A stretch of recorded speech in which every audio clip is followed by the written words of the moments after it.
अगला क्वेश्चन है, अपरा की परिभाषा दीजिए, इसके प्रमुख कार्य लिखिए। इसके प्रमुख कार्य क्या हैं, अपरा क्या है, इस विषय पे हमें बात करनी है।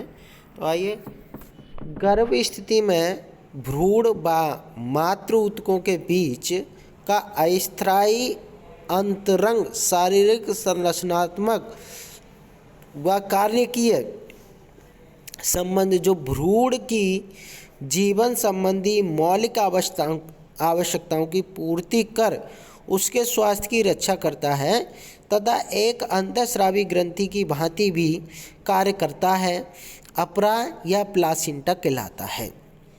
शरीर की यह एकमात्र ऐसी संरचना है जो दो प्राणियों के ऊतकों से मिलकर बनी होती है।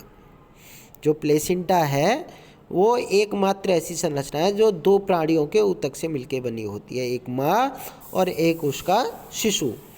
मनुष्य में तस्त्री के आकार का अपरा हीमोकोरियल प्लेसेंटा कहलाता है।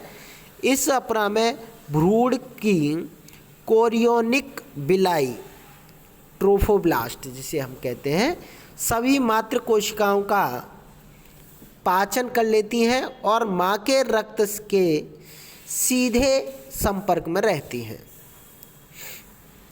अपरा के जो कार्य हैं वे क्या हैं, बात करेंगे। अपरा विकसित होते भ्रूण को पोषण तथा ऑक्सीजन प्रदान करता है। जो अपरा है वो विकसित होते हुए भ्रूण को क्या पोषण तथा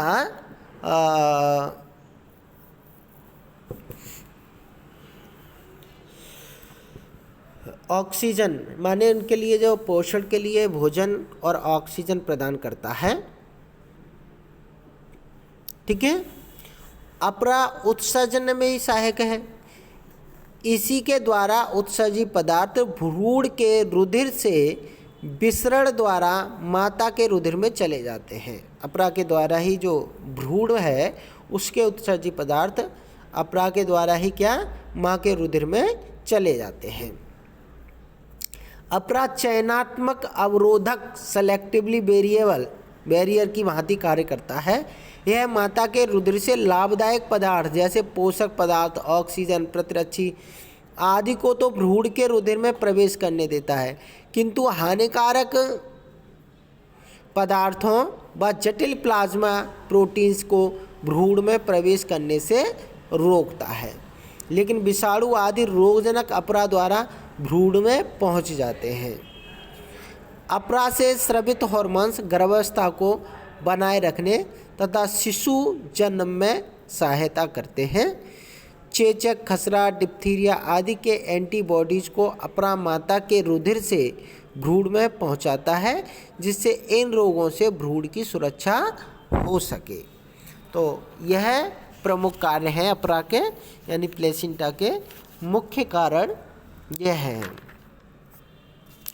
एक अगला क्वेश्चन है, इसमें अंडाणु जनन तथा शुक्राणु जनन में अंतर कीजिए। अंडाणु जनन और शुक्राणु जनन में क्या अंतर है, तो ध्यान देंगे। जो अंडाणु जनन है यह प्रक्रिया अंडाशय में प्रारंभ होती है, लेकिन निषेचन के समय पूर्ण नहीं होती। जो अंडाणु जनन है यह प्रक्रिया अंडाशय में प्रारंभ होती है और निषेचन के समय पूर्ण नहीं होती, जबकि शुक्राणु जनन में यह प्रक्रिया वृषण की शुक्र जनन नलिकाओं में होती है।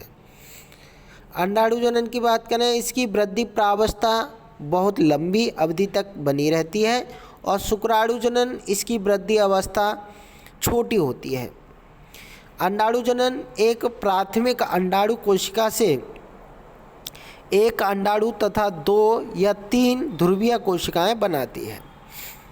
शुक्राणु जनन एक प्राथमिक शुक्राणु कोशिका से 4 अगुणित स्पर्मेटिड्स बनते हैं, ध्रुवीय काय नहीं बनते हैं। वहीं अंडाणु जनन दूसरा अर्धसूत्री विभाजन द्वितीयक अंडाणु कोशिका में शुक्राणु के प्रवेश के पश्चात पूर्ण होता है। शुक्राणु जनन स्पर्मेटिड्स निर्माण से पूर्व दोनों अर्धसूत्री विभाजन पूर्ण हो जाते हैं। ठीक है। अंडाणु जनन, अंडाणु अचल होते हैं, अंडाणु में कायांतरण नहीं होता है। शुक्राणु स्पर्मेटिस से शुक्र कायांतरण द्वारा चल शुक्राणु बनते हैं। तो यह प्रमुख अंतर अंडाणु जनन शुक्राणु जनन में है।